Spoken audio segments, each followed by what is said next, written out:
Hello again. Welcome to another episode of the Uranium Market Minute. Today is Thursday, June 2nd, and this is episode number 132. My name is Justin Huhn. I am your host. I'm the founder and publisher of the Uranium Insider Pro Newsletter, the only investing newsletter that focuses solely on uranium and publishes on a regular monthly basis. As always, nothing that you hear or see in this podcast is intended to be investing advice. I'm not your financial advisor. This is not financial advice. Please always do your own due diligence when it comes to investing, and always take responsibility for your own choices. All right, good to be back after a brief hiatus. We had a market holiday here in the States on Monday, and the past couple of days have been grinding away at the newsletter that went out to members this morning for the month of June. That was an exhaustive document. If you are a member, I hope that you have had a chance to take a look at it. There's a number of pieces to this puzzle that I think are very, very important to highlight. We focus heavily on the macro fundamentals of the space, which lead us to be able to weather these volatile storms in the markets when we understand the fundamentals more thoroughly. That's what we focus on, of course. So if you want to become a new member, all of our previous content is accessible immediately upon joining. And the June newsletter should be right at the top of the members area of our website when you log in. We had a pretty good day in the market today. The early trading hours were very interesting. We had the S&P down, the broad markets, generally speaking, just down for the first hour, maybe two of trading.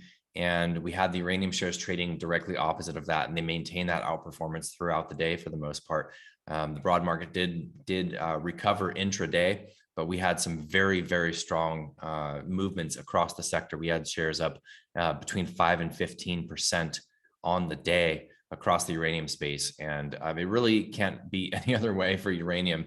When the shares do move, they tend to move and they tend to surprise you. And they tend to move big. The volumes today weren't astronomical. They were better. They were improving, but not huge breakout volumes, which to me tells me that the sellers are just exhausted here. And we probably had some short covering happening today with those strong of up moves that we saw across the space today. Even large caps were up between 5 and 10%, which is just huge. So, and we're also seeing some action in the spot market. I'm going to jump right into the daily scoreboard in a second, go through the spot market pricing, spot flows, ETF flows. We'll take a look at the charts. And I'm going to talk about two more nations that are looking to embrace nuclear power in the mailbag section. All right. Daily scoreboard. The spot price of uranium is up again, up over $1 today. 49.50 a pound. This is a very nice move. We're up about, let's see, close to 15% off of the lows of this down move for the price of uranium itself. Very, very happy to see that. And that up move has been on only 100,000 pounds of uranium purchased by SPUT. They've largely been out of the market. They have been able to raise cash 4 out of the last 5 trading days, which is great to see that premium to NAV be maintained in the markets, even on lower volumes. So they have been able to raise some money, but the spot market move has been without SPUT's pressure in there. So that's very interesting to see.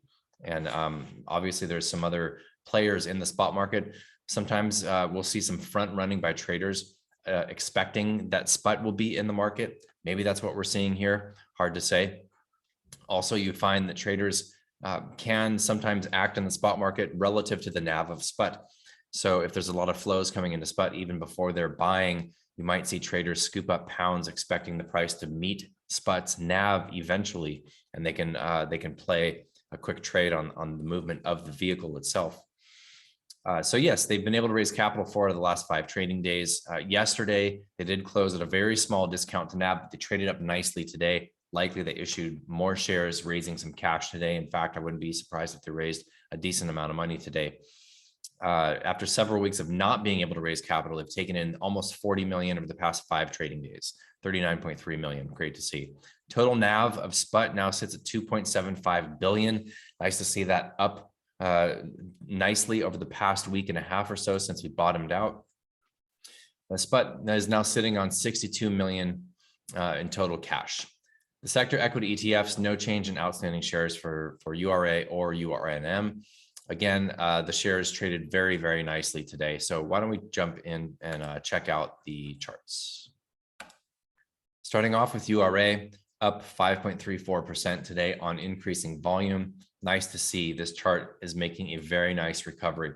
I did not expect quite the V-shaped recovery, and we have had a number of days trading down over the past few weeks after we bottomed out.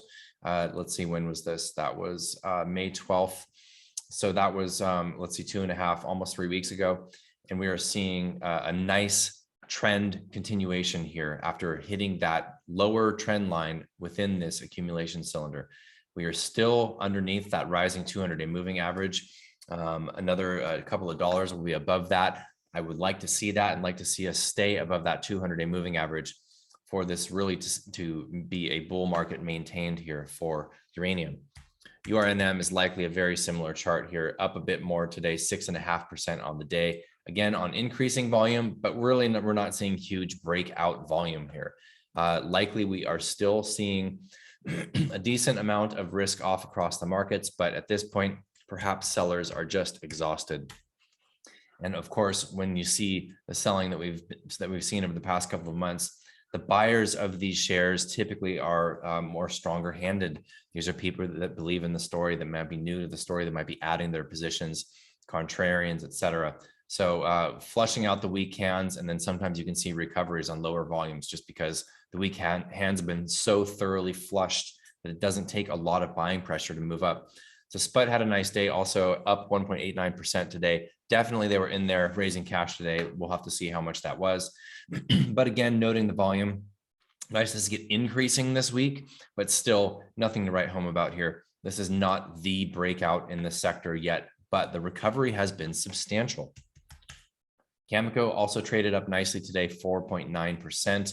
Cameco is up about 25% since the lows of a few weeks ago. Very nice move for such a large cap stock.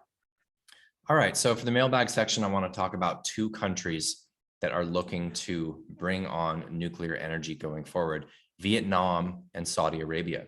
Interesting, we can continue to add new countries to the list of looking into adding nuclear. So I'm going to read, this is a very, very short article. I'll read some snippets of it. Developing nuclear power is an inevitable trend for Vietnam, the Southeast Asian country's industry and trade minister said. Nguyen Hong Dien signaled the authorities may be considering resuming a plan to construct 2 nuclear power plants after the program was suspended 6 years ago. Okay, so Vietnam had a plan to build out two nuclear power plants with a combined capacity of 4,000 megawatts. That's a pretty chunky plant. That was due to be built by Rosatom and Japan Atomic Power as a joint collaboration. This was shuttered 6 years ago. This was a few years following Fukushima, and there was budget constraints. And now they're saying they're considering developing that. Look at their reasoning. Plans to develop the country's first nuclear power plants were suspended, not completely canceled, according to the government statement. Developing nuclear power is an ongoing, inevitable trend in the world, Dien told the country's National Assembly, according to a statement posted to the government's website. Dien has pledged Vietnam will boost development of renewable energy following commitment made in November last year to become carbon neutral by 2050, but that needed a stable energy source, he stressed. We can't develop more coal-fired power plants while the country's hydropower potential has been fully tapped, Dien said. Vietnam wants to nearly double its total installed power generation capacity to 146,000 megawatts by 2030. Now, how are they going to do that if they're committing to not starting any new coal plants? Hydro is tapped out and they're wanting to go into renewables and nuclear.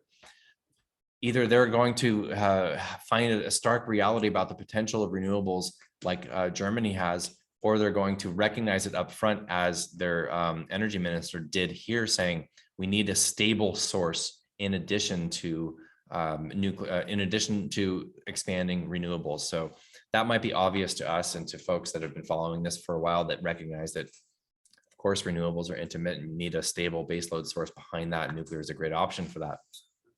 So Vietnam, add them to the list. Of course, this is not a done deal, but it's yet another government signaling that they intend to do this for reasons that are now clear to anybody that follows this energy. Saudi Arabia, the government of Saudi sent an inquiry last week on the construction of 2 1.4 gigawatt nuclear power plants. The inquiry was sent to South Korea, France, China, and Russia. Estimated at 12 trillion won, that's about $10 billion for the budget. According to industry sources, the Saudi government sent it to South Korea because South Korea successfully built and run the Baraka nuclear power plant in the UAE. South Korea won the contract in 2009, built 1,400 megawatt reactors at a cost of $18 billion. South Korea built 4 1,400 watt reactors, megawatt reactors for $18 billion. And they did it in less than a decade. They said that's half the cost of French Orano's proposal at the time, or Areva at the time, prior to becoming Orano. So South Korea back in the game. So Saudi Arabia and Vietnam both looking to add nuclear. The story just continues to compound positively, and we will continue to report on these developments as they come in. All right, so that's going to do it for me. Thank you for watching. I really do appreciate all of you here. We will be back tomorrow, and cheers.